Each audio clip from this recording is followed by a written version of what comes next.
देख रहे हो शैलेश एक्स हॉरर। नमस्कार दोस्तों, मैं हूं शैलेश और आप देख रहे हैं शैलेश एक्स हॉरर। दोस्तों, अगर आप इस चैनल पर नए हैं तो हमारे चैनल को अभी सब्सक्राइब कर लीजिए और साथ ही बेल आइकन को जरूर प्रेस करें, जिससे हमारी हर नई वीडियो सबसे पहले आप तक पहुंचे। तो चलिए आज की इस कहानी को शुरू करते हैं। मैं 12 साल से पुलिस में हूं, लेकिन उस रात पोस्टमार्टम रूम में जो देखा वो आज तक किसी को नहीं बताया। रात के ठीक 2:30 बजे एक अज्ञात महिला की लाश ने अचानक अपनी आंखें खोल दी थी और अगले ही पल मुझे समझ आ गया था वो मरी नहीं थी, वो न्याय लेने वापस आई थी। मेरा नाम बताना मैं आज भी सही नहीं समझता, क्योंकि मैं जो बताने जा रहा हूँ वो सिर्फ एक कहानी नहीं है, वो मेरी जिंदगी का वो हिस्सा है जिसने मेरी नींद, मेरा सुकून और मेरी हिम्मत सब कुछ छीन लिया। मैं पिछले 12 साल से पुलिस विभाग में कांस्टेबल हूँ। कई मर्डर केस देखे, सड़क हादसे देखे, आत्महत्या के मामले भी देखे, लेकिन जो कुछ उस सरकारी अस्पताल के पोस्टमार्टम रूम में हुआ, उसके बाद से मैं रात की ड्यूटी से डरने लगा। यह घटना करीब 4 साल पहले की है। नवंबर का महीना था, ठंडी हवा चल रही थी और लगभग रात के 1:45 हुए थे और तभी कंट्रोल रूम से वायरलेस पर मैसेज आया। हाईवे नंबर 27 पर अज्ञात महिला की लाश मिली है।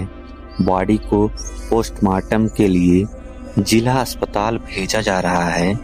एक कांस्टेबल मौके पर मौजूद रहे। उस रात मेरी ही ड्यूटी लगी। मैं और ड्राइवर सुरेश जीप लेकर अस्पताल पहुंचे। रात के 2:30 बज रहे थे। सरकारी अस्पताल का वो पिछला हिस्सा जहां पोस्टमार्टम रूम था हमेशा से ही सुनसान और डरावना सा लगता था।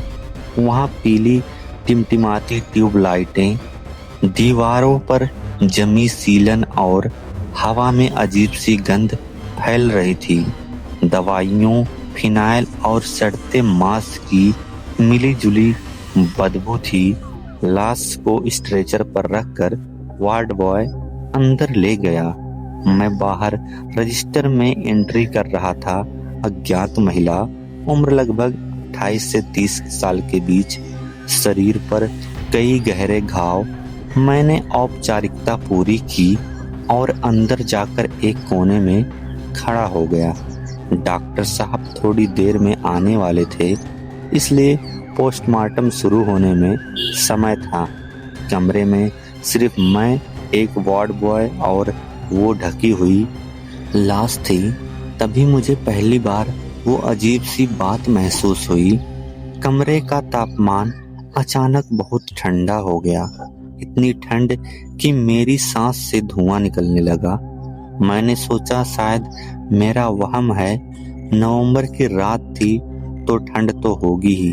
लेकिन तभी स्ट्रेचर पर रखी लाश की उंगलियां हल्की सी हिली। मैं जम गया। मैंने खुद को समझाया मसल मूवमेंट होगा, नर्व रिएक्शन। हमने ट्रेनिंग में पढ़ा था कि कभी कभी मौत के बाद शरीर हल्का सा हिल सकता है, लेकिन अगला दृश्य मेरे दिमाग से आज तक नहीं गया। लाश के चेहरे पर पड़ी सफेद चादर धीरे धीरे नीचे खिसकने लगी, जैसे किसी ने अंदर से खींची हो। मैंने झट से आगे बढ़कर चादर ठीक की। जैसे ही चेहरा दिखा, मेरी रूह कांप गई। उस महिला की आंखें आधी खुली हुई थीं, लेकिन वो आंखें सीधे मेरी तरफ देख रही थीं। मैंने खुद को फिर समझाया, यह सिर्फ मेरा भ्रम है। मैं पीछे हट गया। तभी वार्ड बॉय बोला, साहब आप बाहर बैठ जाइए, डॉक्टर आते ही बुला लेंगे। मैं बाहर आकर बेंच पर बैठ गया, लेकिन अंदर से कुछ धड़ाम से गिरने की आवाज आई। मैं दौड़कर अंदर गया। स्ट्रेचर खाली था। मेरे हाथ पैर सुन्न पड़ गए। अरे लाश कहाँ गई? मैंने वार्ड बॉय से पूछा। वो कांपते हुए बोला, साहब अभी तो यही थी। तभी पीछे से ठंडी हवा का तेज झोंका आया और कमरे का दरवाजा अपने आप बंद हो गया। अब कमरे में सिर्फ मैं था और वो जो अब स्ट्रेचर पर नहीं थी। मुझे अपने पीछे किसी के धीमे कदमों की आहट सुनाई दी। मैंने हिम्मत करके पीछे मुड़कर देखा। कमरे के कोने में दीवार से सटी हुई वो महिला खड़ी थी। उसका शरीर टेढ़ा मेढ़ा था, गर्दन एक अजीब से कोण पर झुकी हुई थी और चेहरे पर खून की लकीरें। उसकी आंखें पूरी तरह खुली थीं और वो मुस्कुरा रही थी। मेरा गला सूख गया, हाथ में पकड़ी टॉर्च कांपने लगी। मैंने चिल्लाने की कोशिश की कि कौन है, लेकिन आवाज ही नहीं निकली। अचानक वो महिला दीवार के अंदर समा गई, जैसे धुएं की तरह गायब हो गई हो। दरवाजा अपने आप खुल गया। वार्ड बॉय और डॉक्टर अंदर भागते हुए आए। मैं पसीने से भीगा हुआ फर्श पर बैठा था। डॉक्टर ने पूछा, क्या हुआ? मैंने कांपती आवाज में कहा, लाश गायब हो गई थी। डॉक्टर ने स्ट्रेचर की तरफ इशारा किया। लाश वहीं पड़ी थी, बिल्कुल उसी तरह चादर से ढकी हुई, जैसे कि कुछ हुआ ही ना हो। डॉक्टर ने चादर हटाई। उस महिला का चेहरा अब शांत था, आंखें भी बंद थी, लेकिन उसके होठों पर हल्की सी मुस्कान अब भी थी। मैंने उस रात की ड्यूटी पूरी की, लेकिन घर जाकर सो नहीं पाया। मेरे कानों में बार बार वही कदमों की आवाज गूंजती रही। अगले दिन पता चला उस महिला की पहचान अभी तक नहीं हो पाई है। कोई गुमशुदगी रिपोर्ट नहीं, कोई परिजन नहीं, और सबसे डरावनी बात, पोस्टमार्टम रिपोर्ट में मौत का कारण साफ नहीं था, मृत्यु का कारण अज्ञात। लेकिन असली डर तो अभी शुरू हुआ था, क्योंकि उसी रात जब मैं अपने क्वार्टर में सो रहा था, मेरे फोन पर एक अनजान नंबर से कॉल आया। रात के ठीक 2:30 बजे। मैंने कांपते हुए फोन उठाया। दूसरी तरफ से सिर्फ एक धीमी फुसफुसाहट आई, पोस्टमार्टम अधूरा है, और कॉल कट गई। फोन स्क्रीन पर नंबर की जगह लिखा था अननोन बॉडी।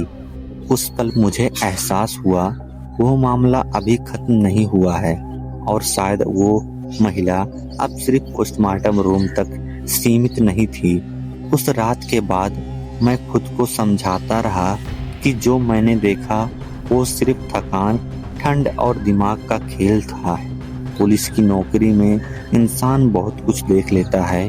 कभी कभी दिमाग खुद ही डर पैदा कर देता है, लेकिन असली डर तो तब शुरू हुआ जब वो मेरे साथ थाने तक आ गई। अगली रात मेरी ड्यूटी थाने में ही थी। मैं रिकॉर्ड रूम में बैठा उसी अज्ञात महिला की फाइल देख रहा था। पोस्टमार्टम रिपोर्ट अभी अधूरी थी, मौत का कारण अब भी अज्ञात लिखा था। शरीर पर गहरे घाव थे, लेकिन कोई स्पष्ट चोट नहीं जो मौत की वजह बने, जैसे वो खुद ही मर गई हो। रात के करीब 2:25 हुए थे, वही समय जब पिछली बार रात में कॉल आया था। थाने का माहौल अब अजीब सा शांत था। ड्यूटी अफसर उंघाई ले रहा था। लॉकअप बिल्कुल खाली था। बाहर हल्की हवा चल रही थी। तभी पूरे थाने की लाइट एक साथ झपकी और फिर सीसीटीवी मॉनिटर अपने आप ऑन हो गया। मैंने चौंक कर स्क्रीन की तरफ देखा। स्क्रीन पर अस्पताल का वही पोस्टमार्टम रूम दिख रहा था।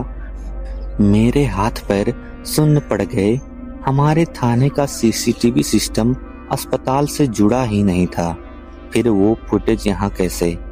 कमरे में वही स्ट्रेचर दिख रहा था और उस पर वही लाश, लेकिन इस बार लाश हिल नहीं रही थी, वो बैठी हुई थी। उसका सिर धीरे धीरे कैमरे की तरफ घूम रहा था, आंखें पूरी तरह खुली हुई थी और फिर उसने सीधे कैमरे में देखा। ऐसा लगा जैसे वो मुझे देख रही हो। मेरे माथे पर पसीना आ गया। मैंने तुरंत बाकी स्टाफ को बुलाया, अरे ये देखो ये क्या है। लेकिन जैसे ही सब लोग आए, स्क्रीन अपने आप काली हो गई। सबने पूछा क्या हुआ। मैंने कांपती आवाज में कहा, अस्पताल का फुटेज और वो औरत। सब हंसने लगे और सबने कहा तू ज्यादा हॉरर फिल्में देखता है इसलिए तुझे ऐसा लग रहा होगा। मैं चुप हो गया, लेकिन उसी समय लॉकअप की दिशा से जोरदार ठाक की आवाज आई, जैसे किसी ने लोहे की सलाखों को पूरी ताकत से जमीन पर पीटा हो। हम सब दौड़कर वहां पहुंचे। लॉकअप बिल्कुल खाली था, लेकिन एक सेल के अंदर फर्श पर पानी फैला हुआ था, जैसे किसी ने अभी अभी गीले पैरों से वहां कदम रखे हों और वो गीले पैरों के निशान धीरे धीरे लॉकअप से बाहर आ रहे थे। हम सबकी सांसें अटक गईं। वो निशान सीधा मेरी तरफ आ रहे थे, एक एक कदम धीरे धीरे, और फिर मेरे ठीक सामने आकर रुक गए। मेरे कान के पास किसी की ठंडी सांस महसूस हुई। बहुत पास से एक फुसफुसाहट आई, मेरी मौत दादी। मैंने पलट कर देखा तो कोई नहीं था। ड्यूटी अफसर ने पूछा क्या हुआ। मैंने कुछ नहीं कहा। उस रात के बाद अजीब घटनाएं रोज होने लगी। रजिस्टर के पन्ने अपने आप पलट जाते, फोन की घंटी बजती, उठाओ तो दूसरी तरफ सन्नाटा, और हर रात ठीक 2:30 बजे थाने की लाइट एक पल के लिए बुझ जाती।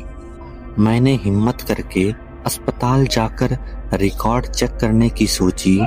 डॉक्टर से पूछा उस महिला की डिटेल मिली। डॉक्टर ने गंभीर आवाज में कहा, अजीब केस है। शरीर पर जो घाव थे वो किसी तेज हथियार के नहीं थे, जैसे किसी ने अंदर से नसें फाड़ी हों। और एक बात और, पोस्टमार्टम टेबल पर उसके नाखूनों के नीचे किसी पुलिस यूनिफॉर्म के कपड़े के रेशे मिले हैं। मेरे पैरों तले जमीन खिसक गई। मैंने पूछा क्या मतलब।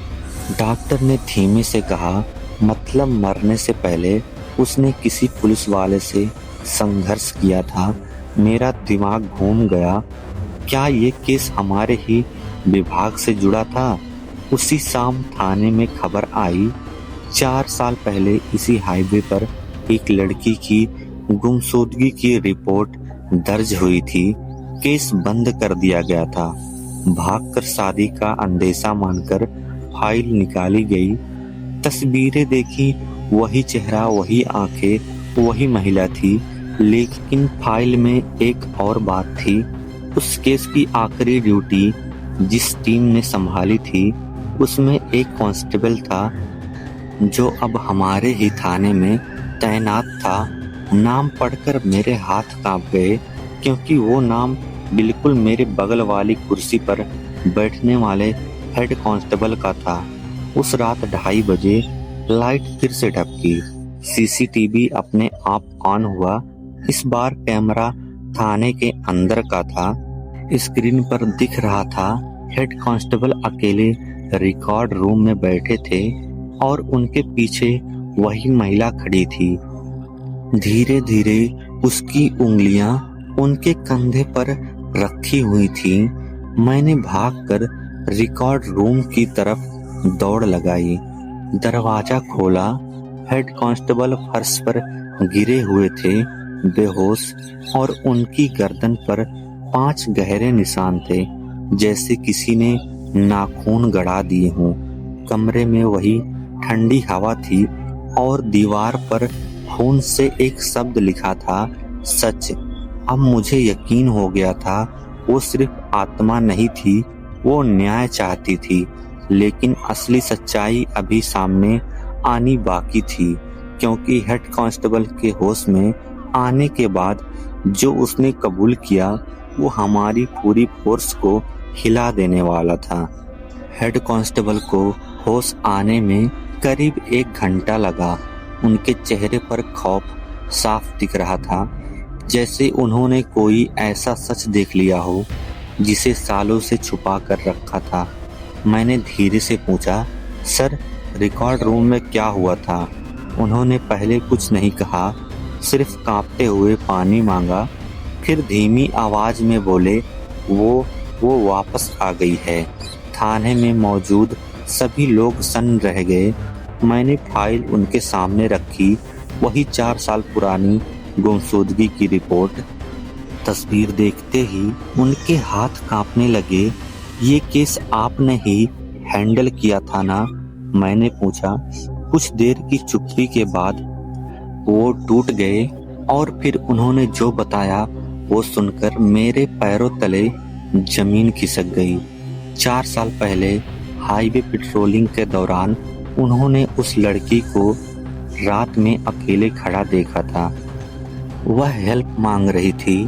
कहा था कि कुछ लोग उसका पीछा कर रहे हैं, लेकिन उन्होंने उसकी मदद नहीं की, बल्कि उसे जीप में बैठाकर सुनसान जगह ले गए। हम 2 लोग थे। उन्होंने सिर झुकाकर कहा, मेरी सांस रुक गई। उन्होंने कबूल किया कि शराब के नशे में उन्होंने और उनके साथी ने उसके साथ गलत हरकत की। लड़की ने विरोध किया, संघर्ष किया, उनके यूनिफॉर्म के कपड़े फाड़ दिए, नाखून गड़ा दिए और फिर धक्का लगने से उसका सिर पत्थर से टकरा गया और वह वहीं मर गई। डर के मारे उन्होंने लाश हाईवे के किनारे फेंक दी और केस को भागकर शादी बताकर बंद करवा दिया। कमरे में सन्नाटा छा गया। तभी लाइट फिर से झपकी और इस बार पूरा थाना अंधेरे में डूब गया। सिर्फ रिकॉर्ड रूम की लाइट जल रही थी। हेड कांस्टेबल चीखने लगे, मुझे बचा लो, वो यहीं है। अचानक दरवाजा अपने आप बंद हो गया। मैंने हैंडल घुमाया, दरवाजा नहीं खुला। अंदर से चीखों की आवाज आने लगी, मुझे माफ कर दे प्लीज, मुझे माफ कर दे। फिर एकदम सन्नाटा, लाइट वापस आ गई, दरवाजा अपने आप खुल गया। हेड कांस्टेबल फर्श पर पड़े थे। उनकी आंखें खुली हुई थी, चेहरा डर से जमे हुए भाव में था, गर्दन टेढ़ी थी, ठीक उसी तरह जैसे उस महिला की पोस्टमार्टम टेबल पर थी। डॉक्टर ने बाद में कहा हार्ट फेलियर, लेकिन हम सब जानते थे वो सिर्फ हार्ट फेलियर नहीं था। दीवार पर इस बार खून से लिखा था न्याय। उसके बाद मामला फिर से खोला गया। दूसरे साथी को भी गिरफ्तार किया गया। उसने भी सब कबूल कर लिया। केस कोर्ट में गया। 4 साल पुरानी फाइल दोबारा खुली और पहली बार उस लड़की की असली पहचान सामने आई। उसका नाम था आरती। जब उसकी अंतिम क्रिया की गई, मैं भी वहां मौजूद था। अजीब बात ये थी, जैसे ही चिता जली, मुझे पहली बार वो ठंडी हवा महसूस नहीं हुई। न कोई फुसफुसाहट, न 2:30 बजे फोन कॉल आया, न सीसीटीवी पर कोई साया दिखा। सब कुछ शांत हो गया। लेकिन कहानी यहीं खत्म नहीं होती है। करीब 1 महीने बाद मुझे फिर से उसी अस्पताल में ड्यूटी मिली। मैं पोस्टमार्टम रूम के बाहर खड़ा था। दरवाजे पर वही पीली ट्यूबलाइट टिमटिमा रही थी। मैंने हिम्मत करके अंदर झांका। कमरा खाली था, लेकिन पोस्टमार्टम टेबल पर धूल में उंगलियों से एक शब्द लिखा था, धन्यवाद। मेरे शरीर में सिहरन दौड़ गई। उस रात के बाद कभी कोई अजीब घटना नहीं हुई, लेकिन आज भी जब भी रात के 2:30 बजते हैं, मुझे अनजाने में घड़ी देखने की आदत है, क्योंकि मैंने अपनी आंखों से देखा है। कभी कभी पोस्टमार्टम रूम में सिर्फ लाशें नहीं होती, कुछ अधूरे सच भी होते हैं, और जब तक उन्हें न्याय नहीं मिलता वो लौट कर आते ही रहते हैं। तो दोस्तों ये कहानी आपको कैसी लगी कमेंट करके बताइए, और अगर यह कहानी आपको पसंद आई हो तो वीडियो को लाइक और मेरे चैनल को सब्सक्राइब जरूर कर लीजिएगा। तो चलिए कल मिलते हैं किसी नए हॉरर स्टोरी के साथ। तुम देख चुके हो शैलेश एक्स हॉरर।